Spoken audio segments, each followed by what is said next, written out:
এবার হাওড়ার রামরাজাতলার খবর জানাই আপনাদেরকে, যেখানে এসআইআর আতঙ্কে বাংলা ছাড়া হেরেট পড়ে গিয়েছে। বাঁকড়া সহ হাওড়ার একাধিক জায়গায় বাংলাদেশিদের ঘাঁটি ছিল। এতদিন ধরে এ রাজ্যে তারা শিকড় গেড়ে বসেছিল। রামরাজাতলাতেও সেখানেও বাংলাদেশিদের ঘাঁটি ছিল। ছবি দেখাচ্ছি আপনাদেরকে। আর এবার হাওড়া থেকে পাত্তারি কোটাচ্ছেন অনেকেই। যারা হাওড়া ছাড়ছেন তারা সব একের পর এক বাংলাদেশি, তারাই ছাড়ছেন এই জায়গা। আর সে দাবি করছেন খোদ এলাকার বাসিন্দারাই।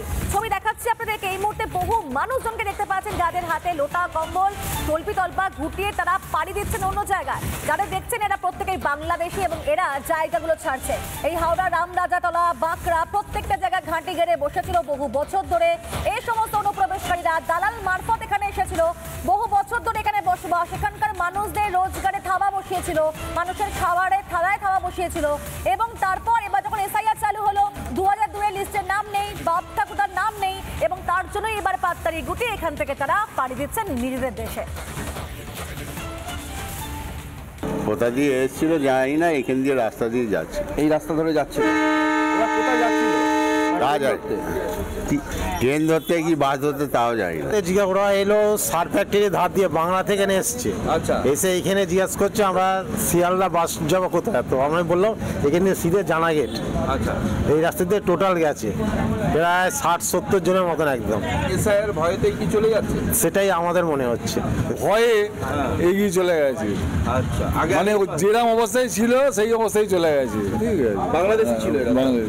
তাই ভয়। এরা সব মুর্শিদাবাদে আশপাশের লোকে যারা রাজমিস্ত্রি কাজ করতে আসছে তারা বিভিন্ন জায়গায় কাজ করতেন, কেউ রাজমিস্ত্রি, কেউ বিভিন্ন ধরনের কাজ করতেন। তারা তাদের তল্পি তালপা গুটিয়েই এই রাস্তা ধরে তারা চলে যায়। এবং মূলত যেটা জানা যাচ্ছে যে এই রাস্তাকে তারা বেছে নিয়ে এই দিকে যেহেতু রামরাজাতলা স্টেশন, এবং সেই স্টেশন ধরে তারা চলে যায়। কারণ যে এই যে স্টেশন তার পাশেই হচ্ছে হাইওয়ে, এবং সেখান থেকে শিয়ালদা স্টেশন বা জাতীয় সড়ক রয়েছে এবং কোনা এক্সপ্রেসওয়ে, সেইখানে এই রাস্তা ধরেই তারা মূলত পালিয়ে যায়। কারণ যে এই রাস্তাকে বেছে নিয়ে তারা বিভিন্ন রাজ্যে থাকা যে সমস্ত বাংলাদেশিরা ছিল তারা এই পথটাকে বেছে নিয়েই তারা চলে গেছেন। এবং যেহেতু জানা যাচ্ছে যেহেতু এসআইআর এর ভয়েতেই মূলত এই এসআইআর প্রক্রিয়া শুরু হতেই আস্তে আস্তে এই রাজ্য থেকে এই বাংলাদেশিরা তারা কিন্তু ভিন রাজ্যে পাড়ি দিচ্ছিল।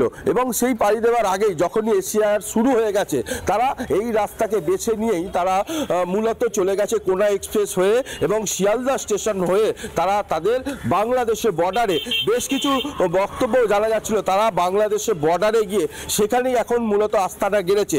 যেহেতু এই রাস্তাকে বেছে নিয়ে তাদের পাশেই যে বাঁকড়া রাজীবপল্লী রয়েছে, সেই রাজীবপল্লী এবং বাঁকড়া যে এলাকা রয়েছে সেইখান থেকেই তারা পাড়ি দিয়েছে। মূলত তারা চাইছে যে এই রাজ্য থেকে এসআইআর যেহেতু ঘোষণা হয়ে গেছে তার ফলেতেই তারা কিন্তু এই রাজ্য ছেড়ে চলে গেছে। বাংলাদেশিরা এখন তাদের গন্তব্যস্থল হচ্ছে বাংলাদেশ, সেই বাংলাদেশেই পাড়ি দিচ্ছে। হাওড়া থেকে প্রসেনজিৎ অধিকারী রিপোর্ট, রিপাবলিক বাংলা।